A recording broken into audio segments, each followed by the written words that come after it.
Good morning, everyone. How is it going?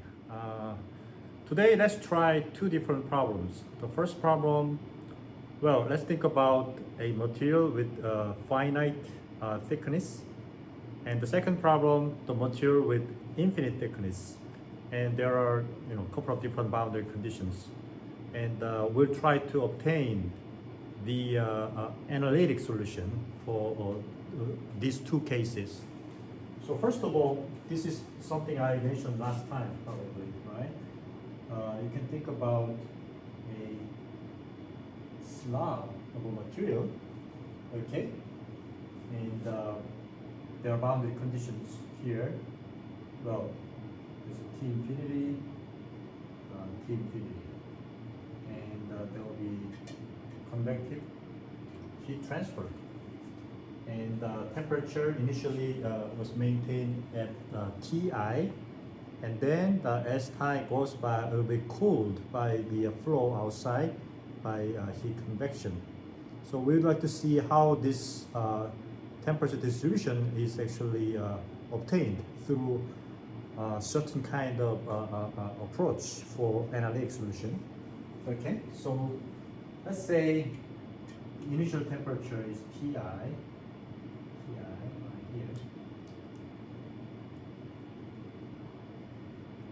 Ti, right?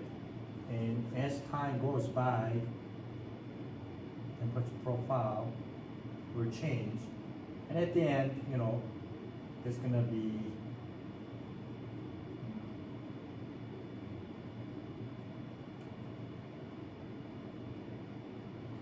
temperature approaching to T infinity, right? Because of the heat convection boundary condition right here.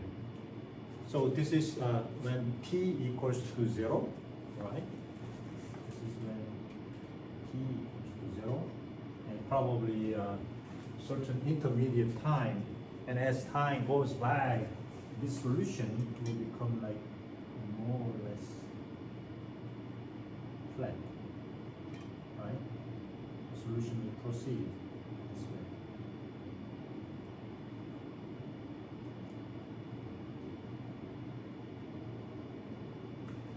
So this is our physical insight. This is our explanation about the phenomena. Since this is transient heat transfer, initially temperature was maintained at Ti, but as time goes by, it will approach to T infinity because there's a fluid outside with low temperature, and there will be temperature distribution inside, and as time goes by, it becomes more and more flat. How soon this temperature profile become reasonably flat, how quickly this change will occur, and exactly what kind of profile we're going to have, that is something in question we would like to obtain through the process of obtaining analytic solution. Okay. So, well, the first process will be to set up a coordinate system here. X. Right here, we say x equals to L. Right here, we say x equals to minus L. And there's the central line going down here like that, okay? In the temperature distribution. So temperature, obviously here, is function of a coordinate system and time as well, okay? So the equation that you would obtain by taking out a little element right here, we already have practiced a lot, so today I'm not going to practice anymore. But it's going to be a partial differential equation. How does it look like? Well, the temperature conducted will look like distributed throughout the x coordinate will be partial square t, partial x squared. And remember, we assume that k is constant over the whole material. And right hand side, we have a time-dependent change of temperature in the little element, right? And that will be density times heat, specific heat, right? Times the volume and so on and so forth. So you just divide density times specific heat with the thermal conductivity you will have a reciprocal 1 over alpha. Alpha is diffusivity, right? So this will be 1 over alpha partial t partial t. I hope everybody's comfortable with this expression by now. It's not the first time that I'm talking about this equation. We have been driving this equation over and over, at least 3, maybe 4, maybe 5 times over. So everybody should be aware that by taking little element, you can actually derive this equation. So alpha here is nothing but thermal diffusivity. That is the K over rho times C. Rho density of the material, C heat capacity or specific heat capacity per unit volume, and K thermal conductivity. So alpha thermal diffusivity is nothing but the ratio between conduction and heat storage. Okay, so the unit of this one, which is very important today, would be meter square per second. We can check this out. All right, and the boundary conditions. Well, T obviously 0 at the center line, right here at the center line, and well, yes, I'll try this boundary condition. At the center line, what do we have? We have a partial derivative of t with respect to x, which is a gradient, right? So how does it look like? This material itself is symmetric. So we make the best use of the symmetry, and in this case, at the center line, the partial derivative or the slope of this temperature distribution will be 0. So we'd like to use that actually. So partial t partial x, and x equals to 0 will be 0. That's the first boundary condition. And the second boundary condition is at the this boundary. And how do we call this?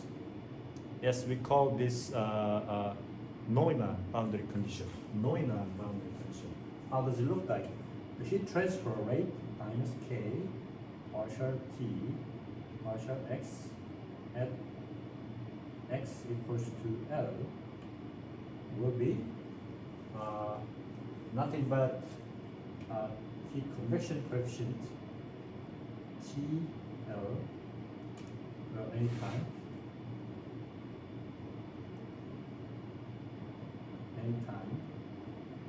minus T infinity.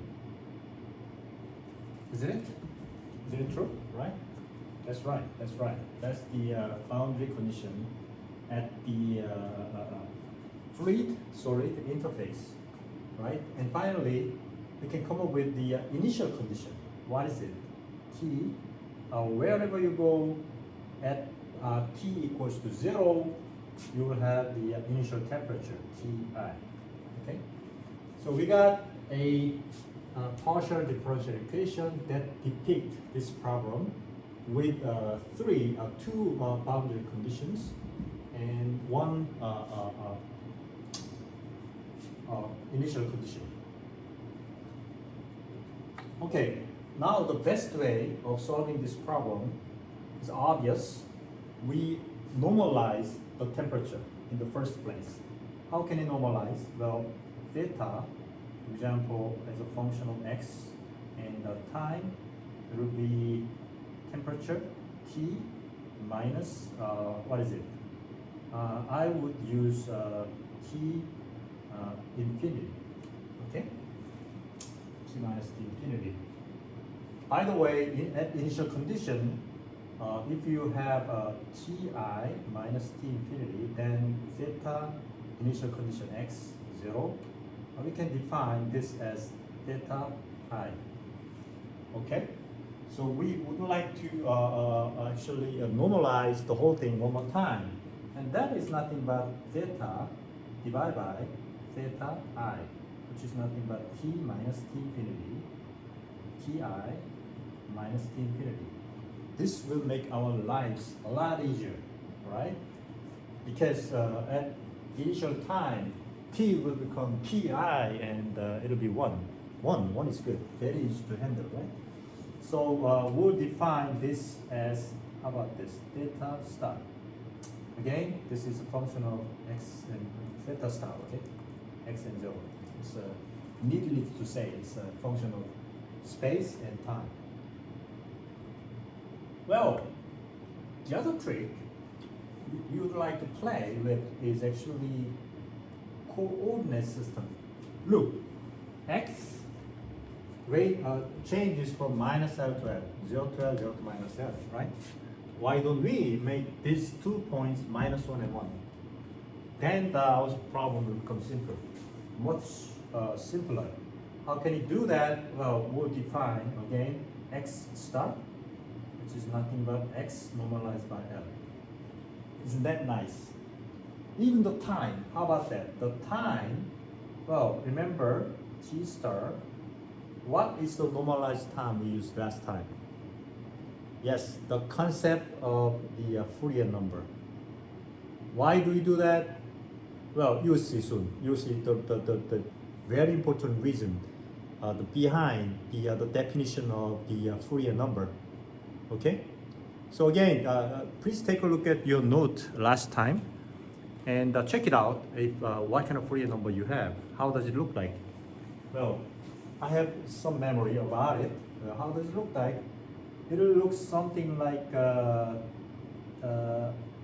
alpha t, if my memory is correct, L squared. And that was the definition of Fourier number last time. Dimensionless time. Check it out. It's a time dimensionless. But I just happened to memorize because my lecture was just last time. But the way to understand and sort of, think about this Fourier number is by physical insight. Physical insight. Think about physical insight. What is it? It's nothing but the time normalized by diffusion coefficient L squared over alpha. What is this time? Alpha is the diffusivity, thermal diffusivity. The time takes for the heat to conduct and change the temperature of a material. Okay, we call this thermal diffusivity. Well, thermal diffusivity, the length is squared. Remember, that's why I said the unit is important. It was meter square per second, okay? But then you divide the length square, meter square per second. What is the unit of it? It's a second. What does it really mean? It's kind of time to take for this heat to diffuse to the end of this material, L. Okay? So we are really normalizing the total time by the representative time of thermal diffusion related to the dimension of the material, and the material constant. Isn't it nice? So that's nothing but the definition of dimensionless time or Fourier number, okay? Real time divided by representative of diffusion time, actually. So that is actually unitless again, okay? So now we have a very good situation. Unitless temperature, 0 to 1, minus 1 to 1, 0 to 1. Unitless distance or space, minus 1 to 1, okay? Unitless time, starting from 0 to infinity, right? But it's a unitless again, okay? So you can put everything inside to this equation and see the real power of this normalization. So what happens? If you take double derivative of t theta, same thing, because theta, there are constants in the denominator and the constant, subtracted from temperature. So if you take the partial derivative with respect to x, all the constant and all the denominator can be cancelled out, so no worry about it. However, by introducing x star, x asterisk, this goes to the denominator, so what was it? X asterisk was x divided by L, x was one of, x asterisk times L. Remember, x is nothing but x asterisk times L. And by the same token, t is nothing but t star times, what is it? L squared over alpha. Okay, so whatever you have, for example, partial square t, partial. So if you just take a look at the above equation, what do you have? You have a partial square theta, partial x asterisk square, okay, and multiplied by, what is it? It's nothing but 1 over L squared. Remember, every time you take the partial derivative, you have to use this relation, right? So that's why you have 1 over L squared here. Okay, and on the right hand side, what do we have? We have the 1 over alpha and partial theta, partial t asterisk. Every time you take this partial t, you multiply the reciprocal of this number to this equation, right? So it will be alpha over L squared. Sorry, this needs to be part asterisk. And all the denominator on the left hand side and right hand side, they have been cancelled out. This is just a constant, right? You can just cancel it out. So this equation becomes very nice. Why? Because this part and this part, they are all cancelled out. Just have an equation with the very simple form. Theta asterisk partial x asterisk square. It's nothing but partial theta asterisk over partial t asterisk. And even the boundary conditions and initial conditions become very simple again. What is the boundary condition? It's right here. This one, this one, this one. And these two, and initial condition was here. And if you just plug in all these boundary conditions, what is it? Partial t, partial x at x equals to 0 equals to 0. That's same. Isn't that same as partial theta squared partial x asterisk at x equals to 0, 0, obviously, right? And another boundary condition at the end, the convection heat transfer, right? The same. How can you express that? How can you express that? That will reveal another important physical insight of this problem. Anyways, let's write down minus k. Again, remember it was a partial t, partial x. So partial theta asterisk partial x asterisk. Remember, x equals to L was, what is it? H times and T L, right? L T minus T infinity, right? Yeah. So remember, actually, this equation, I'm not really right. It's a bit complicated, but we can manage it, you know. Minus k partial t partial x equals to L equals to h t. I would like to use bracket like always. T L anytime minus t infinity, right?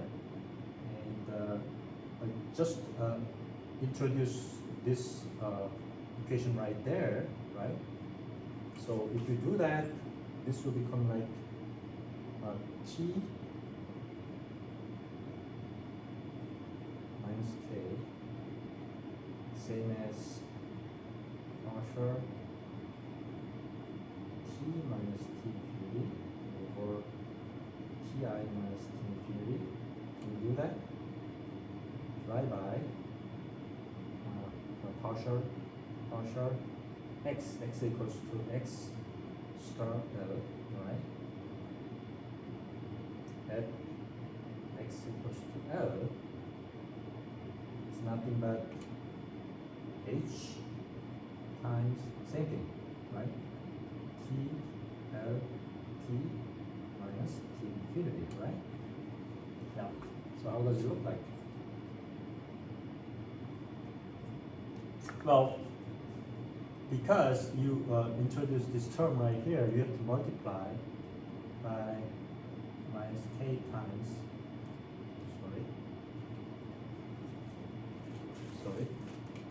minus k times denominator, right? Ti minus t infinity, right? In the front. Just to cancel this out, remember?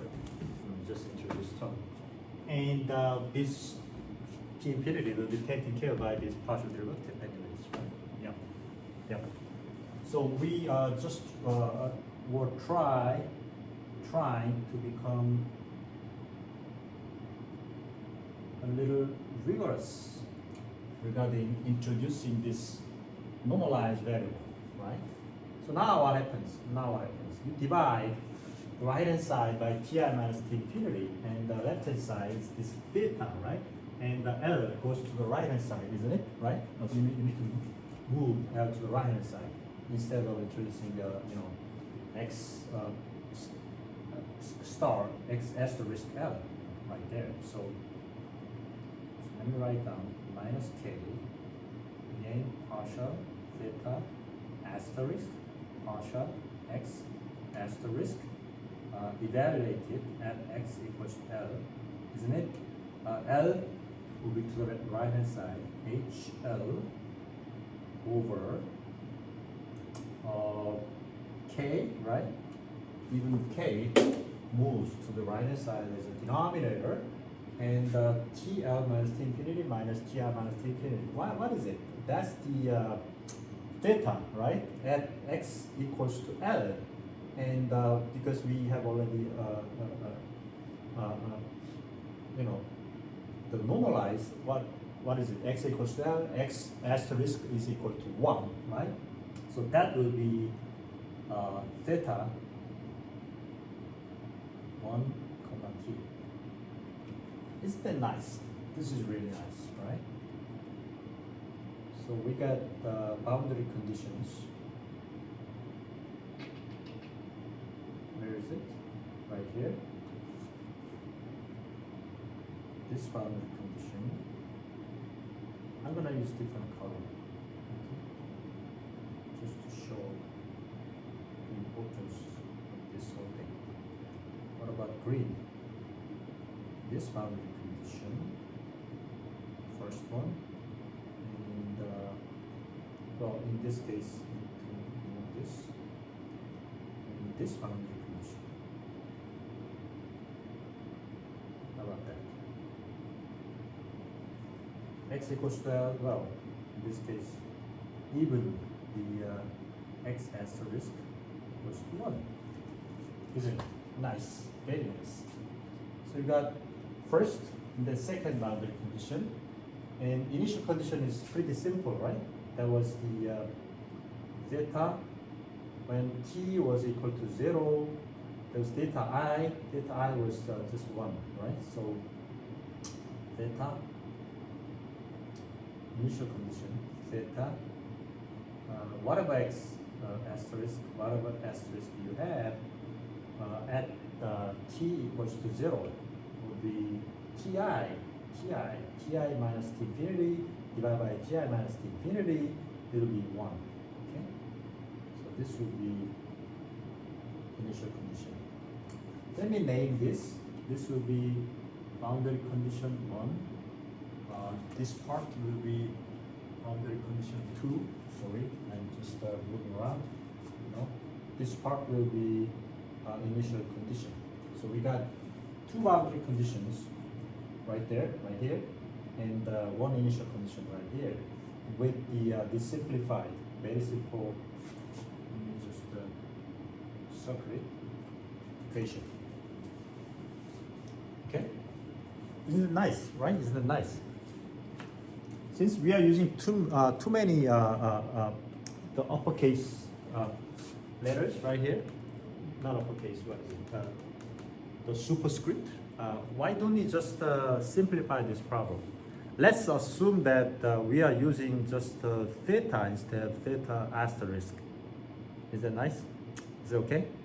And let's assume that we are using x instead of x asterisk.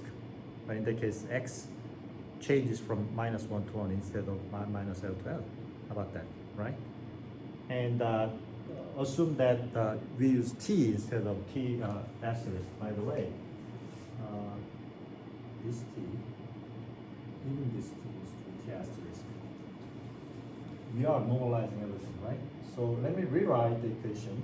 So let's use theta asterisk, theta x asterisk, asterisk x, t asterisk, t. So given equation will be partial theta square, partial x square. Isn't this really nice? Partial theta, partial t. This is given equation. And the boundary condition, the first one will be partial theta, partial x at x equals to 0, right? Will be 0. And what is it? Right here. Partial theta, partial x at x equals to 1 will be minus HL over K of theta 1 t, isn't it? These two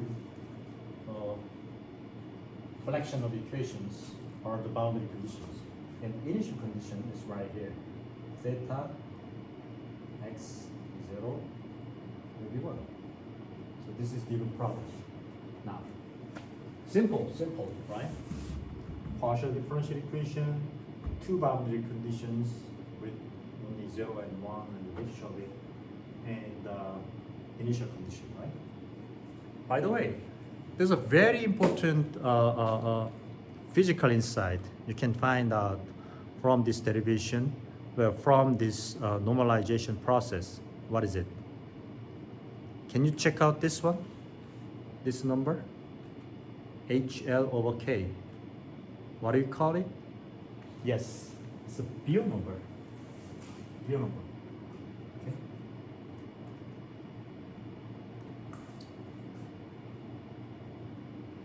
So that Biot number will be, so this whole part will be the Biot number. HL K is a Biot number. What's the physical meaning of it? That's very important. Remember, if you think about my lecture last time, it is nothing but the ratio of thermal conductivity, sorry, not thermal conductivity, thermal resistance for the conduction versus convection. This is a very important thing to remember.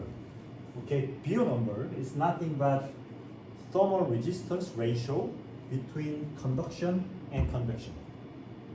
So if you have a large Biot number, that means that your system thermal resistance in conduction is larger compared with the convection. So really, the conduction is the process the limiting factor. However, if you have a small Biot number, that really means that thermal conduction resistance is relatively smaller than thermal convection resistance. So if you have a small Biot number, that really means that thermal convection part is processing limiting step. In that case, we can safely say that conduction is much better because thermal conduction resistance is smaller compared with convection.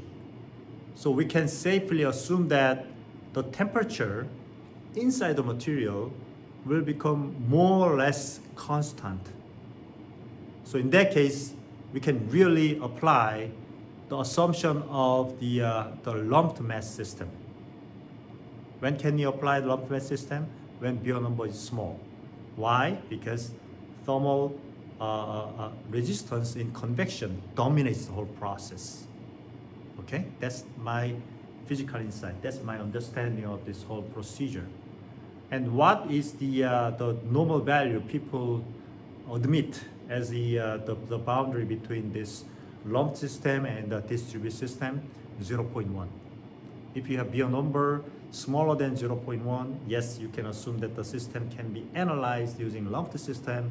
If the Biot number is actually bigger than 0.1, yes, you have to use distributed system.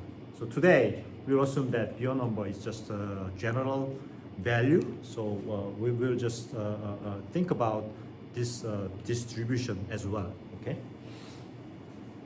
All right, that's really nice. So even the boundary condition can be expressed with the Biot number, right? So if you rewrite this equation, it will be like partial theta, partial x, x equals to 1 minus Biot number times theta 1 t. Isn't it nice? Very nice, right? So very nice indeed. So how can you solve this problem? Yes, you can use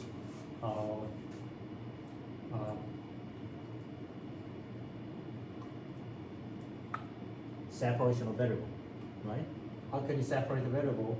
We'll assume that theta, function of x and time, position and time will be the multiplication of space function and time function, right? That's our big assumption. Just plug into this equation. So how does this first equation look like?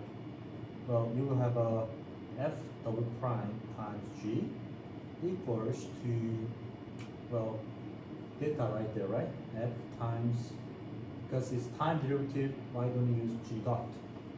That'd be nice. And from this, you can obtain the, you can separate the function of space only to the left hand side, can we, right? And the function of time only to the right hand side, okay? By dividing the whole term by fg, right? Then we have this equation easily. And now we equate this to, because this is only function of x, this is only function of t, the fact that they are the same means that they are constant. Obviously, they are not going to be zero.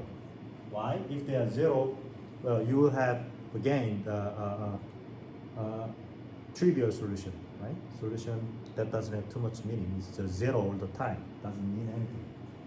And is it positive constant or negative constant? Well, here, again, we can think about physical insight, which is very important to us. Remember, the difference between this solution process for the physics problem with the pure mathematical problem is that actually we use physical insight to come up with the meaningful solution all the time, okay? So what is the physical insight? Well, let's take a look at this part. This part, g dot over g. Assume that this is positive number. What kind of solution would you have? You will have a g solution as an exponential value. Exponential, if this is some positive number, say alpha t, which keeps growing all the time. doesn't mean anything. Well, this value keeps growing. What does that mean? The whole value will become bigger and bigger. That really doesn't make sense, right? What is the condition for a steady state? Let's take a look at this. That was this part, isn't it? Theta. By the definition of theta, theta was theta asterisk. What was the theta asterisk? That was this value itself, right here. As time goes by, what happens to your object, your material? The temperature of your material will get close and eventually same as environmental temperature because environmental cooling occurs. So what happens to theta asterisk or theta right here? Zero. Theta should become zero. So how does that fit into our equation right here? So this number needs to be negative or positive? Yes, negative. Because eventually this solution will approach to zero. So the requirement that this solution should approach zero as time goes to infinity is same as the requirement that this constant should be negative number. Negative definite. Negative means negative number. Negative definite means it shouldn't be zero as well because zero is meaningless solution. All right. So we have a very nice situation. Again, you're gonna be ended up with eigenvalue problem right here. Okay, eigenvalue problem. Beautiful, beautiful. All right. So if you solve this equation, solve this problem, you have two equations: f double prime plus lambda square f equals to zero, and the other one is g dot plus g lambda g, right? Lambda square g will become zero as well. What do you have from the first equation? Yes, you have sinusoidal function, combination of cosine and sine. What do you have from the second equation? Yes, you have an exponential solution. So from the first equation, your solution as a function of x will be c1 cosine lambda lambda x, right? Function of x, lambda x plus c2 sine lambda x. And from the second equation, you're going to have g equals to c3 exponential minus lambda square t. As we expected, g will get to zero as time goes by, as time goes to infinity, right? So gt equals like this. All right. So now is the time to apply the boundary conditions and the initial conditions. What will be our plan? Let's try this. Why do we apply this boundary condition first? And we'll find something because this is easiest, right? And we'll apply this boundary condition right here, boundary condition number 2, which was actually right here. Sorry. I'm going to apply this boundary condition first, and then this boundary condition next. Okay, 1, 2, and try the initial condition. Okay. We can try the other way around, but you will eventually find out that that's the best sequence. Okay, that this understanding of the applying the sequence of boundary condition came out from our experience. You try it. You try the other way around, and you find out it's very hard to solve. So this is the way to go. First of all, so first boundary condition is like that. You take the partial derivative and plug in x equals to 0. You're going to have 0, right? And how does it look like? So f prime 0. Why is f prime? Because you just take the partial derivative and it has nothing to do with g. And it'll be c1 sine, right? Lambda something sine 0 is 0, so you don't care about it. And this part, C2 cosine 0 should be what? 0, right? So what does that mean? C2 cosine 0 is 1. C2 is 0, right? So this is C2 cosine 0 equals to 0 equals to C2. So C2 is 0. So our solution becomes very simple. It's only cosine function. Very nice. And second boundary condition was, so you can write down that eventually f x is nothing but just the C1 cosine lambda x. So yes, your solution delta xt will look like C1 C3 cos exponential lambda square t times cosine lambda x. Very nice, right? It's a very nice indeed. Oh, let me check this out. From now on, we would like to apply the second boundary condition, which was right here. Just take the partial derivative, plug in x equals to 1. You're gonna have real number times theta 1t. How about that? So just take partial theta, partial x, which is nothing but C1, C3. Let's just collect the whole constant as C times what is the cosine minus C cosine lambda exponential minus lambda squared t. What's nice is that t has nothing to do with this partial derivative, right? And this becomes sine, remember, lambda, right? And you just plug in x equals to 1, so it's just the sine lambda, right? Yeah. And this will become nothing but right here, real number times theta 1 lambda minus real number times theta 1 lambda. What is theta 1?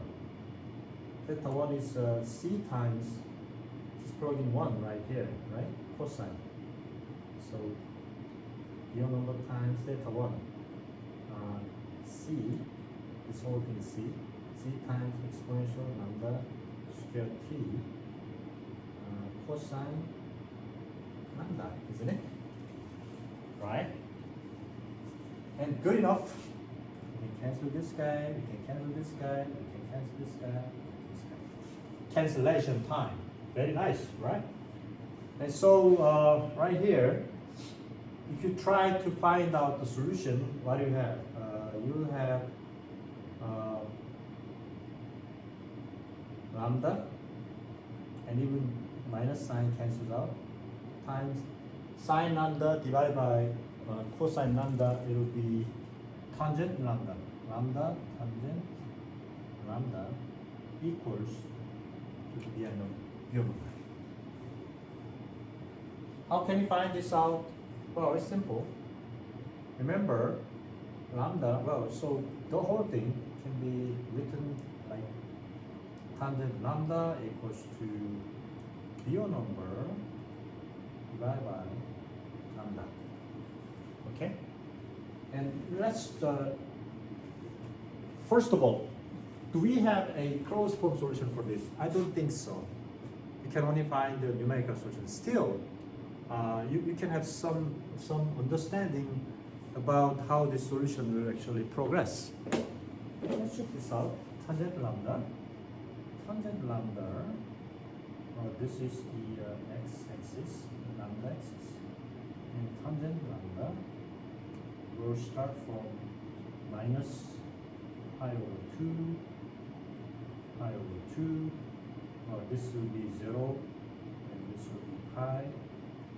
This will be quarter over pi, sorry, 3 pi halves, right? 0 pi, 2 pi, 0 pi, 2 pi, 5 pi over 2, and so on and so forth. So these are the asymptotes.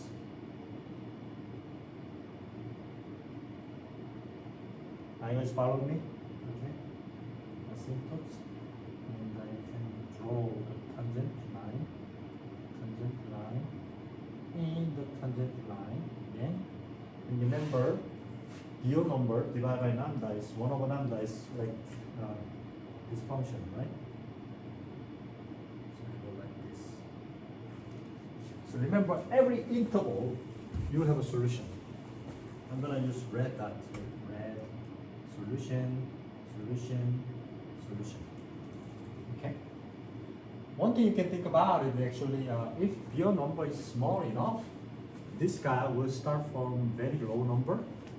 Let's try that projection. I will use a green graph. And this guy will be pretty close to this number. And as a consequence, your solution will become, well, the first one will be far away from 0, but the second one, look, will be pretty close to pi and 2 pi. Okay? So first solution will be somewhere in between 0 and pi over 2. But the second solution, look, will be very close to pi. Third one, very close to 2 pi. And they are periodic. Periodic. So first period, lambda 1, second period, lambda 2, third period, lambda 3, and so on and so forth. So eventually, so basically you can say that the solution you have is actually, rather than this, you would like to find out the solution tangent lambda n equals to pi lambda n start from 1 to infinity. You got infinite number of solutions. First solution, second solution, third, fourth, and so on and so forth. So that's the nature of the eigenvalue problem, isn't it? So how do you call this lambda? We call them eigenvalues. For each eigenvalues, what do we have? We have eigenfunctions, like the same way we have eigenvectors in the linear system. Okay? So the whole collection of solution will look like this. Some constant times exponential function times cosine function, and lambda eigenvalue you can obtain from this solution, right? So the whole solution, theta, well, depending upon which n you choose, right? It will be which Cn you choose. Let's use an, like the same way we use constant as an n, and exponential minus lambda n square t, because lambda becomes lambda n when you just fix n, first or second, third solution, whatever you have, and the cosine function lambda n x. Look, this is a solution, and we call this lambda n eigenvalues. We call these functions eigenfunctions. And what will be the total solution? Well, we have a linear system. The total solution will be integration of the whole solution. Okay, how would that look like? So theta eventually will x and t, function of x and t, it will be summation n starting from 1 to infinity. Every time you find the eigenvalue, you find the eigenfunction, the whole solution will be a linear combination of each eigenfunction, right? And the theory goes like that, you know, any kind of function, continuous function can be described by the collection of these eigenfunctions, okay? So that's the theory of completeness. So you can write down an right here, exponential minus lambda n squared t cosine lambda n x, isn't it, right? How can you obtain an? Orthogonality. What does that say to us? Well, if you multiply eigenfunction that has different eigenvalue as an argument, and define some kind of inner product, well then just in case these two eigenfunctions are the same, you have certain number. If they are different, you have 0. Okay, that's the meaning of direct delta. So we apply the same thing. What is the eigenfunction here in terms of space? Yes, that's cosine lambda x. And so we just apply right here. So we just multiply both cases by, so let's just write down, multiply both sides with the cosine lambda n x, and we apply the remaining condition and integrate from 0 to 1 dx. However, the one remaining condition was actually initial condition, t equals to what? Right here, 0, right? Initial condition. Then the result is 1, and apply the initial condition. So with this, apply the initial condition, which is nothing but theta x t equals to 0 equals to 1. So left hand side, what do you have? You just have a 1, and right hand side summation n 1 to infinity a n, well, exponential 0. Great. It's just the 1, right? And cosine lambda n x. And you apply left hand side and right hand side with cosine lambda n x, and integrate. What happens? The only term that survives on the right hand side is only when you have m equals to n. Otherwise, all the other cases, check it out. Cosine lambda n times cosine lambda nx, integrate them to get two cosine functions of different period. Just integrate for the whole period. Yes, you're gonna have 0. It's easy and simple, right? So only if you have the same cosine function multiplied. In other words, m becomes n. Then you have only one term, single term that's surviving because of this concept of orthogonality, right? Isn't that nice, right? So left hand side you have indeed 0 to 1 cosine lambda nx, because m equals to n, right? Same thing. Dx equals, right hand side now you just can remove everything except for an times 0 to 1 cosine lambda n x squared dx. What do you have on the left hand side? You can just integrate this equation. It will be 1 over lambda n and sine lambda nx, because that's the integration, right? And from 0 to 1.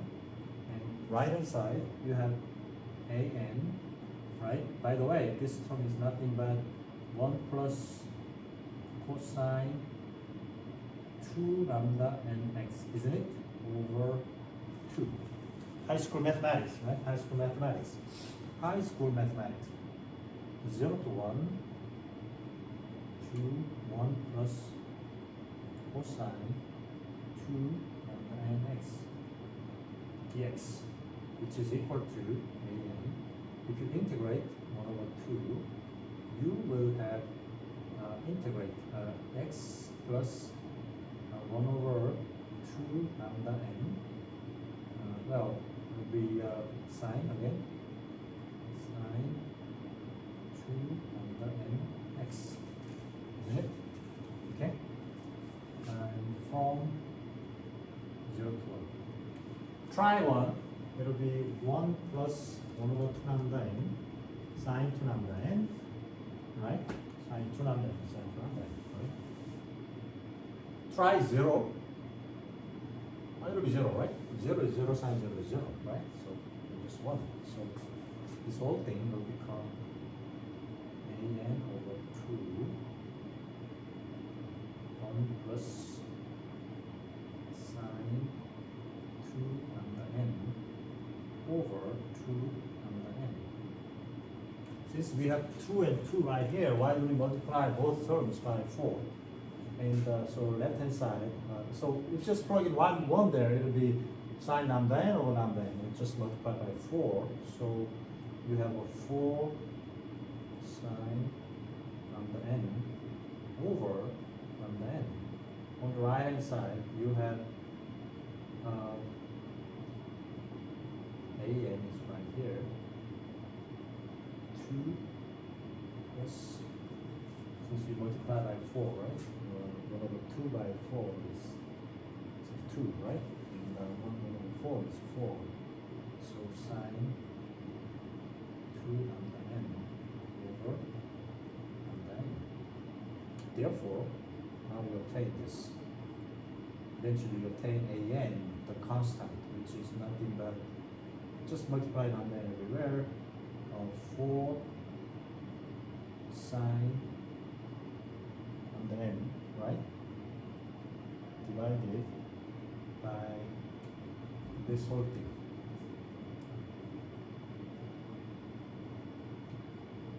Two lambda n plus sine 2 lambda n. Okay, now we have the full solution eventually. Great, right? AN's right here. Now we're gonna use some color like that. Blue. Let's use blue. AN right here. Okay. And the solution. Theta. It's right here. And lambda from this equation.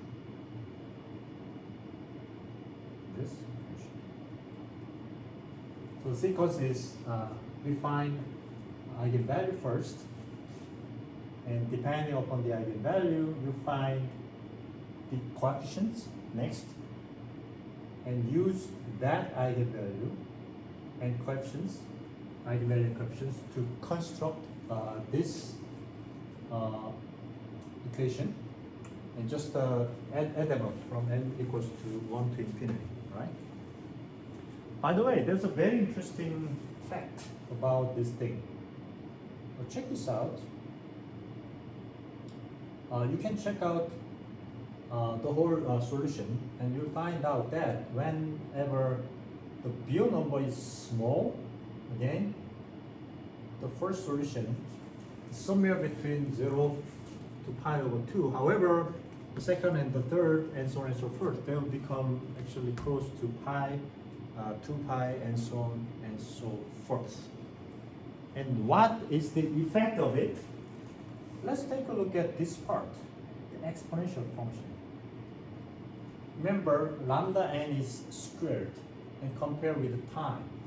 So if you take a look at this equation, exponential function minus lambda n squared t, this will be much more like exponential minus t over 1 over lambda n squared. 1 over lambda n squared. Okay, and remember the second, third, and solution, and so on and so forth. For example, especially second solution, second eigenvector, eigenfunction is pretty much close to pi. So 1 over pi squared, pi is about 3, more than 3. It's about 0.1. Okay, so this will become about 1 over pi squared will become about 0.1. So you compare your normalized time. Remember, t is not real time. Remember, t was t star before, right? Can I back up?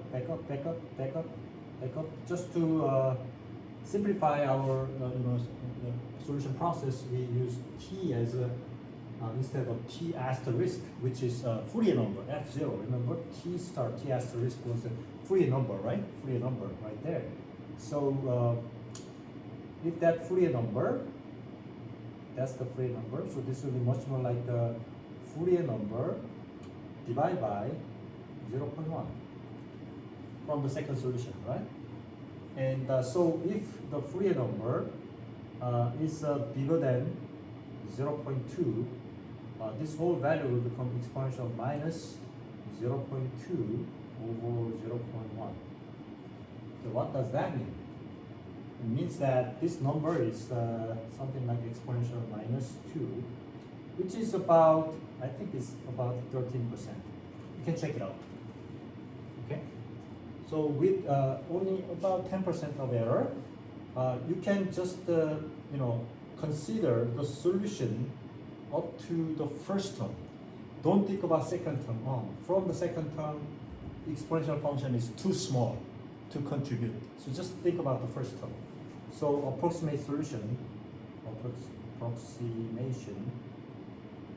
will look like theta xt. Remember, this is actually theta asterisk. Will be this asterisk. Let's just consider first term. Okay. Don't think about second, third, or any other term. Yeah, as far as Fourier number is smaller than 0.2, greater than 0.2, because exponential function will become smaller and smaller as this number becomes bigger, right? So this will be just the first term, right? A1 exponential minus lambda 1 square t asterisk cosine lambda 1 x asterisk approximation. Let's just truncate at the first term, and that will be a very nice solution. Very simple indeed. Right? By the way, how this look like? Well, it will look more or less like a cosine function, except for this whole term. This whole term, by the way, is nothing but theta star x equals to 0 t, right? Equals to a1, just exponential minus lambda 1 square t star. So we can define this as the theta asterisk 0. So theta star is nothing but theta asterisk 0 cosine lambda 1 x star, where theta asterisk will exponentially decay. So whole function looks similar shape, takes the cosine function, but when t equals to 0, it is more or less like a tall cosine, and that becomes smaller and smaller. So you can draw the whole solution that goes like initially like this, tall cosine function that goes to very low height cosine function, but eventually the whole value will go like this down to infinity. So as time goes by, your solution will progress like this. Isn't this really nice, right? Nice. Well, I thought about covering the second problem as well, but we have only 10 minutes left, so whenever time's up, I'm going to stop. But the second problem that I promised to solve with you guys was actually the material with a single dimension that goes to infinity, right? So let me just create one more note here. Okay.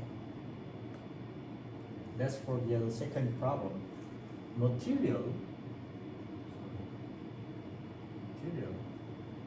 whose the other dimension goes to the infinity, and there's the boundary condition. For example, let's just think about simple boundary condition: t 0, t at a fixed temperature. How about that? And we try to see how this temperature profile will change. Again, initially the temperature profile will become like t to t infinity, t0 to t infinity. Remember, t infinity. Yeah, let's just use t infinity, even though this is just the material. Okay. Be careful, t infinity is not for the liquid temperature, not for the fluid temperature.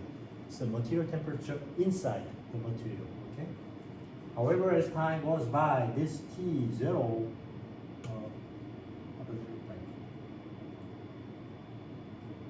Well, initially, well, so that's right. Initially, let me just use t. It'll be capped at the ti, but eventually it will go to t infinity. Okay. In any case, let's just think about the possibility of transforming the original equation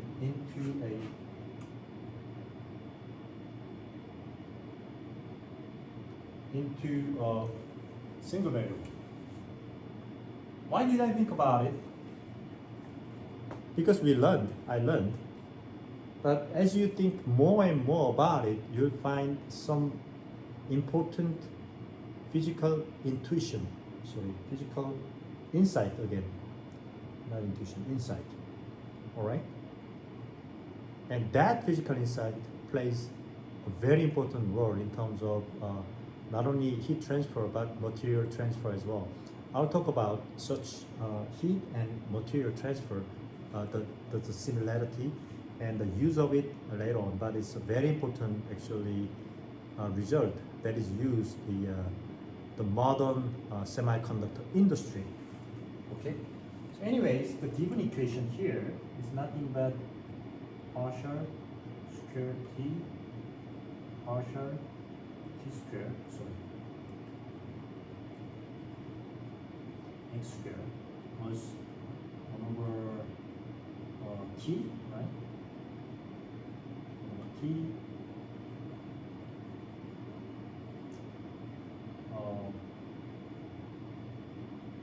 partial t, not 1 over t. What did I think about 1 over alpha, isn't it? Right?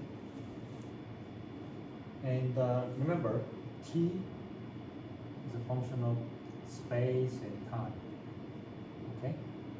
But can we find a single variable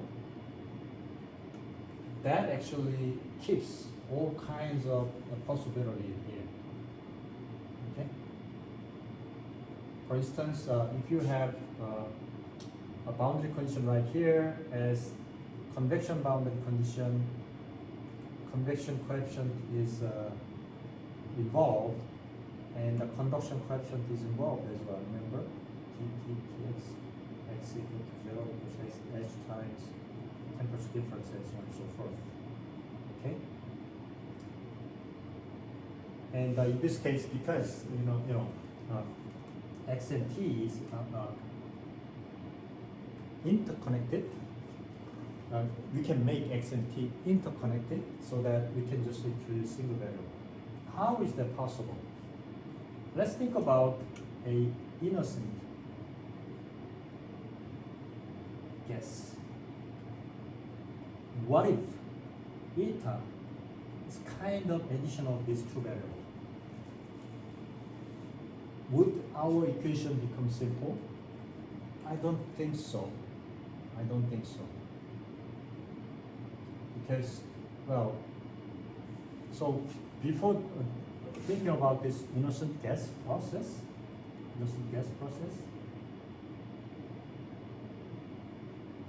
let's just assume that eta, so in this case,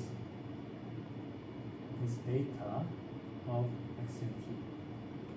In other words, can we express some kind of relationship with x and t in a single variable? If we can do that, our equation will become not the partial derivative equation anymore. It will become just ordinary differential equation, which is easier to solve. Okay, so we're gonna go through that process. Okay, so in this case, what is partial t, partial x? We can introduce a chain rule. And how does the chain rule look like? It will be partial t, partial eta. But remember, in that case, eta is a single variable, so dt d eta. How about that? The remaining part will be partial eta partial x because we assume that it's a function of x. Okay. Now, one thing very important is that a partial eta partial x in terms of eta is not a function of eta anymore because eta is with eta. To eta partial x looks like a constant. Okay? So we can take one more derivative, partial square t partial x squared. It's nothing but partial x dt d eta partial x. Okay? In this case, we can say that this is nothing but d by d eta of the whole thing, dt d eta partial x times, remember again the whole thing inside, right? Not whole thing, the partial eta partial x needs to be multiplied because of the chain rule. And what did I say about eta? Eta is same as d eta. So in this case, partial eta partial x can be considered as constant in terms of this derivative. So this guy can come out. The whole thing becomes, well, double d squared t d eta squared times nothing but partial eta partial x squared. Okay, so that is the expression on the left hand side, all right? And on the right hand side, well, what is the partial t? Same thing, right? That will be dt d eta and partial eta partial t. Now we are ready to explore the guesswork. Okay, and the guesswork is, again, we start with innocent guess. When you go home, well, let's do this. Well, time's almost up. When you go home, think about different cases. Eta could be addition of the two. Eta could be multiplication of the two. Eta could be or division of the two. What are the cases? Or something else. Something else. Okay, so next time when you come back this Thursday, we'll try these different cases and try to find out a meaningful definition of eta. Okay? All right, have a good weekdays, and we'll meet on Thursday again. Thank you. Bye.